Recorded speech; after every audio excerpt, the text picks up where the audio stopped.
मित्र हो नमस्कार. दैवत येतं आणि कर्म नेतं अशी मराठीत एक म्हण आहे. आणि एखाद्याच्या दैवामध्ये चांगल्या गोष्टी असतील तरीसुद्धा त्याचं कर्म हे त्याला त्या चांगल्या गोष्टीपासून लांब करतं आणि शेवटी हाती धुपाटणं येतं. हे सगळं सांगण्याचं कारण म्हणजे चंद्रपूर महानगरपालिकेमध्ये बहुमताच्या जवळ जाऊनसुद्धा बहुमतापासून लांब असलेल्या भाजपला सत्ता स्थापन करण्याची संधी मिळाली. तिथं भाजपने काँग्रेसला धोबीपछाड दिला. बहुमताच्या जवळ गेलेला काँग्रेस पक्ष त्यांच्या कपाळकरंट्या वृत्तीमुळं सत्तेपासून लांब राहिला.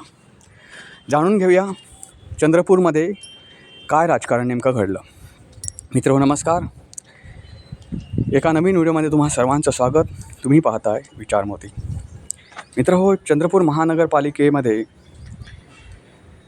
भाजपचे नेते सुधीर मुनगंटीवार यांच्या मार्गदर्शनाखाली महानगरपालिकेची निवडणूक लढवण्यात आली होती.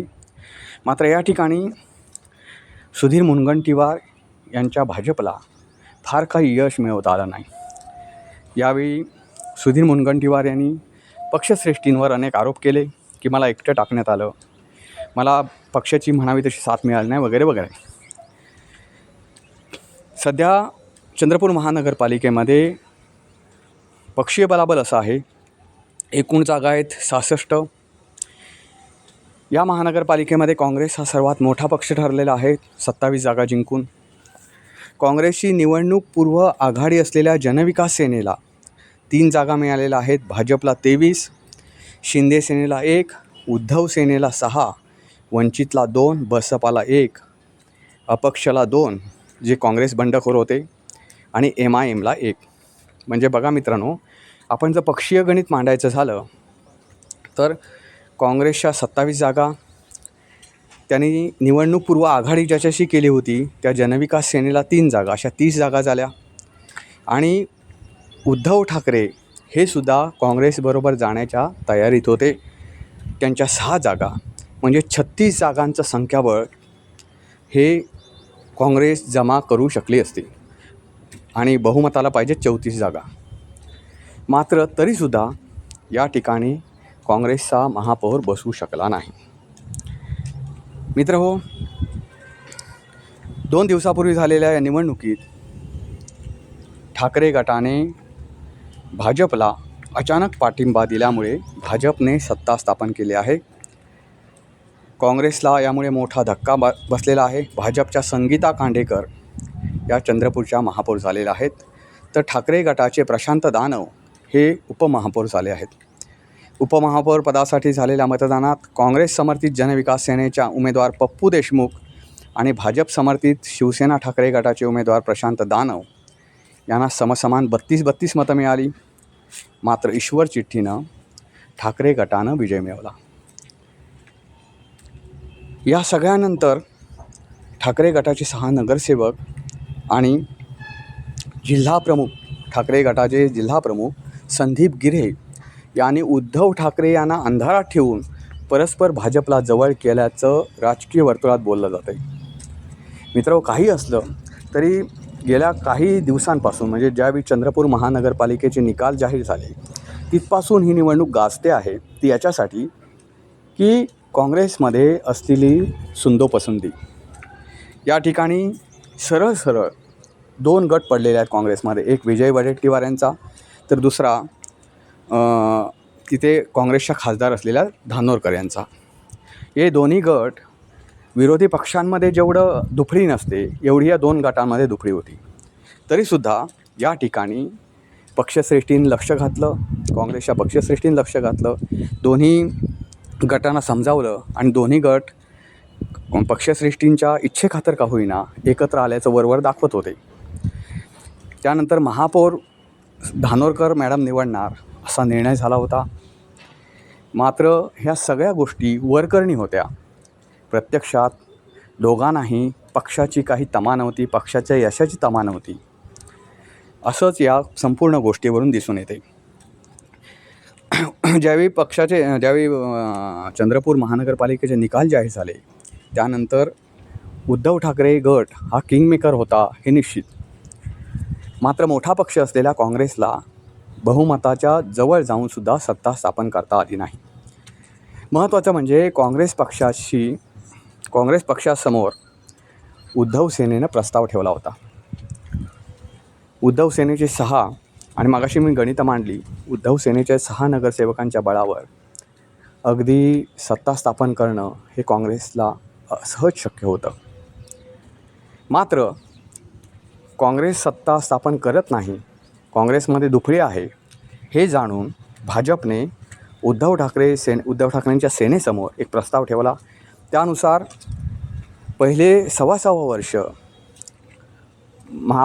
पद वाटून घ्यायचं. पहिलं 6 वर्षाचं महापौरपद हे भाजपकडे राहील. पुढच्या 6 वर्षाचं महापौरपद हे उद्धव सेनेकडे राहील. उर्वरित विषय समित्यांची जी काय आहे, उर्वरित विषय समित्या कोणाकोणाकडे किती द्यायच्या हे जे ठरवण्यात आलं ते गुलदस्त्यात आहे. असं ठरलेलं असताना काँग्रेसनं तरीसुद्धा हालचाली केल्या नाहीत, उद्धव सेनेशी संपर्क साधला नाही. अखेर उद्धव सेनेनं महापौरपदाच्या निवडीच्या वेळी भाजपबरोबर जाण्याचा मार्ग निवडला. स्थानिक पदाधिकारी निवडल्याचं वरिष्ठ सांगतायत.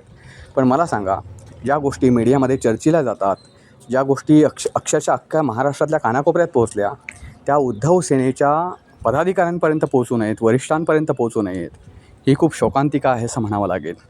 काँग्रेसमध्ये महापौरपद जाऊनसुद्धा काँग्रेस काहीही या गोष्टीतून शिकली नाही असं म्हणता येईल. तुम्हाला माहिती आहे, भाजप हा एक संघ असलेला पक्ष आहे, दुफळी नसलेला पक्ष आहे. आणि दुफळी जरी असली तर ती दुफळी त्यांना यशाच्या आड न येणार दुफळी आहे. दुसरीकडे भाजपला हरवणारा सध्या तरी विरोधी पक्षात कोणी अस्तित्वात आलेलं नाही. तरीसुद्धा चंद्रपूरमध्ये काँग्रेसनं भाजपला हरवण्याचं धाडस दाखवलं. असं असताना विजयाच्या समीप जाऊनसुद्धा केवळ कपाळकरंट्या वृत्तीमुळं काँग्रेसनं महापौरपदाची म्हणजे सत्ता स्थापनेची संधी गमावली. सांगायचंच झालं तर आपल्या मराठी जनांमध्ये कसं म्हटलं जातं की मी दुसऱ्याला देईन पण माझ्या भावाला देणार नाही, मी शेजाऱ्याला देईन पण भावाला देणार नाही, मिळू देणार नाही काय संधी. काँग्रेसमध्ये असं झालं की मी विरोधी पक्षातल्या माणसाला संधी देईन पण तुमचा महापौरपद होऊ देणार, आपल्या पक्षाचा महापौर होऊ देणार नाही. ही वृत्ती काँग्रेसमध्ये घातक ठरली आणि चंद्रपूरमध्ये भाजपची निर्विवाद सत्ता आली. मित्रहो, आता या प्रकरणानंतर राजकारण मात्र जोरात सुरू झालं आहे. चंद्रपूरमध्ये भाजपचा महापौर बसला, उद्धव ठाकरे सेनेनं पाठिंबा दिल्यामुळे महापौर बसला.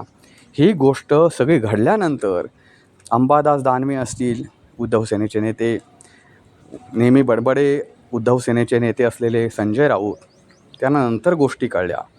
ही खूप मोठी आश्चर्यजनक गोष्ट आहे. अंबादास दानवे यांनी सांगितलं की हा निर्णय परस्पर उद्धव ठाकरे यांना अंधारात ठेवून घेण्यात आला, त्यामुळे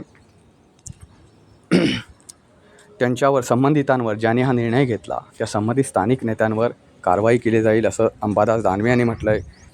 तर संजय राऊत यांनी काँग्रेसच्या कपाळकरंटेपणामुळे त्यांच्या हातातून सत्ता गेली, ही काँग्रेससाठी लाजिरवाणी आणि शरमेची गोष्ट आहे अशा शब्दात संजय राऊत यांनी म्हटलेलं आहे. दुसरीकडे संजय राऊत असं म्हणालेलं आहेत की उद्धव सेनेची अशी कधीच भूमिका नाही आहे की भाजपसोबत जावं वगैरे वगैरे. त्यावर बोलताना उद्धव सेनेचे जिल्हाध्यक्ष जे आहेत संदीप गिरे, त्यांनी आपण ह्या सर्व ज्या गोष्टी आहेत त्या वरुण सरदेसाई आणि उद्धव ठाकरे यांना विश्वासात घेऊनच केलेल्या आहेत. वरुण सरदेसाईंनी अशा शब्दात सांगितलं की आपले पक्षातले कार्यकर्ते आणि पक्ष एक संघ कसा राहील या दृष्टीनं तुम्ही निर्णय घ्या. उद्धव ठाकरेंनी सुद्धा असं सांगितल्याचं संदीप गिरे यांनी म्हटलेलं आहे. त्यामुळे प्रत्यक्षात काय झालं हे सध्या तरी गुलदस्त्यात आहे. म्हणजे उद्धव सेनेमध्ये सध्या अशी गोष्ट आहे की तो त्याची बाजू सावरायला निघालेला आहे. प्रत्यक्षात काय झालं कोणालाच अजून माहिती नाही आहे. याबाबत बोलताना संदीप गिरे यांनी म्हटलं आहे की मला माझ्या पक्षप्रमुखांवर पूर्ण विश्वास आहे, ते माझ्यावर कारवाई करणार नाहीत. मला स्वतःच्या फायद्यासाठी निर्णय घ्यायचा असता तर मला भाजप आणि काँग्रेस दोन्ही पक्षांकडून ऑफर होत्या, तुमच्या पत्नीला आमच्या पक्षात पाठवा, त्यांना आम्ही महापौर करू, अशा आपल्याला ऑफर होत्या. पण आपण कुठेही गेलो नाही.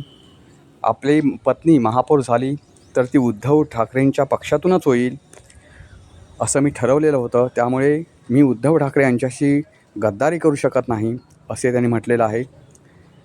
दुसरीकडे मित्रांनो सांगायचं झालं तर आता बघूया आपण की अंबादास दानवे यांनी काय म्हटलं आहे. अंबादास दानवे यांनी चंद्रपूरमधील नगरसेवकांवर कारवाईचा इशारा दिलेला आहे. कुणाच्याही परवानगीविना घडलेलं हेच सध्या दिसतं आहे. पक्षाची भूमिका ही भाजपसोबत जाण्याची मुळीच नाही. त्यामुळे स्थानिक शाखेने असा निर्णय का घेतला याची पूर्णपणे माहिती घेऊन यावर पक्ष योग्य ती पावलं उचलून संघटनात्मक स्तरावर कारवाई करेल असं अंबादास दानवे यांनी म्हटलं आहे. त्यावर गिरे यांनी अंबादास दानवे यांना योग्य माहिती मिळालेली नाही असं दिसतं आहे. त्यांना मी सविस्तर माहिती देईन. या सगळ्यामध्ये वरुण सरदेसाई यांचा सहभाग होता. त्यांना आणि उद्धव ठाकरेंना मी सगळ्या गोष्टी सांगत होतो. त्यांच्या आदेशानुसारच हे सगळं घडल्याचं म्हटलं आहे. मित्रहो, विजय वडेट्टीवार आणि धानोरकर या दोघांच्या वादात दिसून येते तुम्हाला चंद्रपूरमध्ये काय झालं. दोघांच्या वादात तिसऱ्याचा लाभ झाला. मित्रहो, चंद्रपूरच्या या राजकारणाबाबत तुम्हाला काय वाटतं ते कॉमेंटमध्ये नक्की कळवा. व्हिडिओ आवडला तर लाईक करा, शेअर करा, चॅनलला सबस्क्राईब करायला विसरू नका. पुन्हा भेटू पुन्हा एका नवीन व्हिडिओसह. तोपर्यंत नमस्कार.